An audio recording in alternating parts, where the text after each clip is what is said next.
I'm Dan Blather. I'm Mike Walsafe. I'm Diane Sawdoff, sitting in for vacationing Negro Boo Radley. And I'm Wendy Looney. Oh, that's Andy Looney, Andy. Oh, I'm Andy Looney Andy. Your chair, Andy. Your chair. Oh.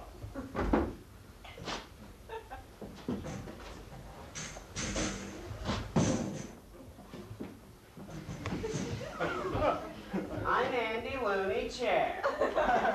Your chair, Andy. Around. Oh.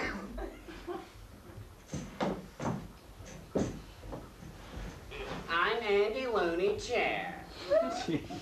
And welcome to another edition of Sickly Minutes. Good evening. Evening. Tonight we offer you a rare look into a hellish nightmare world. Some have likened to the third ring of Dante's Inferno, the world of television journalism. Tonight, a rare look of those who not only create the news, but those who have the ignominious chore of reporting it, day after day, week after week, year after year, in a lingering, incessantly droning monotone of pedantic boorishness and dubious sincerity, without snickering.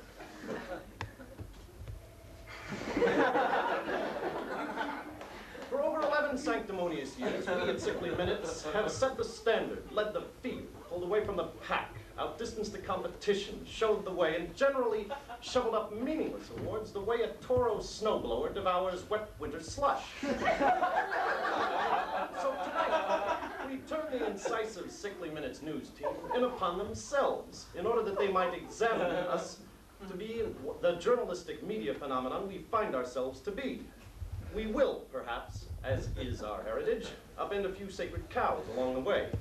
Speaking of sacred cows, Mike Walsafe, isn't it true that you're not, in fact, a television journalist at all, but you are, in reality, a very well-disguised, narrow-minded, nasty little wood fairy? But that's not true, Dan. Yet you do often snicker. No, that's not totally true, Dan. Thank you, Mike. You're welcome. Now, Dan, you have the new office. I've seen the mohair carpets, the new furniture, the Chinese artworks. It's plush, it's comfortable, it's easy. How do you feel about this? The Tibetan artworks, Mike. Aha. Only someone who signed these checks could have known that, Dan. What checks, Mike? I submit to you, Mr. Blather, that you signed these checks. I did not. I put it to you that you signed these checks. I did not. I put it that your check and these names bear your signature. They do not. Then you deny signing these checks. I do. Then these checks were not signed by you. They were not. Do you wish to continue to purport that the nature of the evidence presented here is in direct contradiction to your denial of your denial when you denied it? What? Answer the question. Yes. Which question? No. No, you didn't sign them, or yes, you deny it. No, you deny your revocal or revoke your denial. No, you deny it, or yes, you signed them. Both. Both checks? Both questions, Mike. Right. So you did it then? No, I didn't. Yes, you did. No, I didn't. Yes, you did. Didn't. Did. Didn't. Did. Didn't. Did. Didn't. Didn't. Didn't. Uh-huh. Said that? That's a confession. I knew it all along. That's a wrap. Thanks, Dan. Good work, Mike. It's good job. I'm sorry if I was rough on you. It's your job, Mike. Right. Dan, could I use your office? No problem, Mike. Thanks. Son of a... See how they fight. Fight. Wiggle. But really, what's a woman supposed to do? Huh, not a woman, really? No one can see my face. Why is my chair shorter than the others? Short. Token. Oh, that's what they say. Yes, they do. Say it all the time. Oh, yes, they do. Equality. Ha!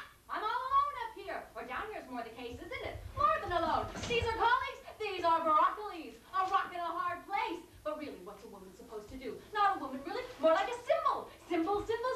Well, somebody's got to do it. I guess I'll do it. Why not? I've got status. I've got glamour. I've got fame. I'll do it, sure. What about a chair? Chair. Help. Thank you, Diane. Now, a Sickly Minute with Andy Looney. Thank you, Dad. Now, what's What's all this I've heard about the Detroit bigwigs making automobiles out of tuna fish? I don't think we should sit for this, because if we do, we won't be able to sit.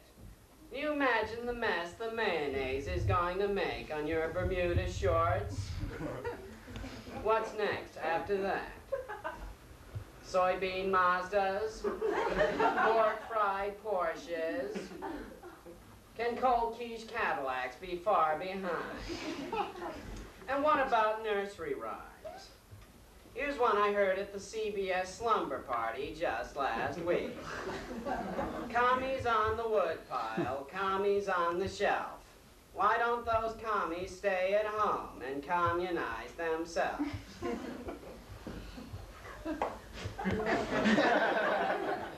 You know, a lot of people ask me, Randy, how can you say those things?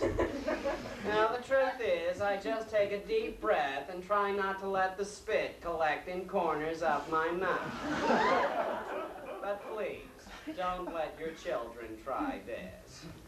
The truth is that the home that I'm slowly deteriorating in is just up the street from the studio.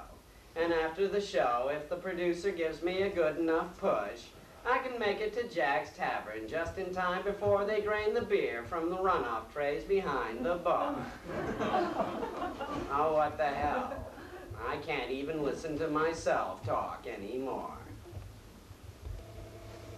Thank you, Andy. I'm Andy. I know. You're welcome. And now, a look into our Sickly Minutes news bag. A viewer from Washington writes, Dear Sickly Minutes, I watch your show all the time. I love it. I think it is great. The country needs a show like yours. Don't ever get canceled or put off the air. Love, Mom.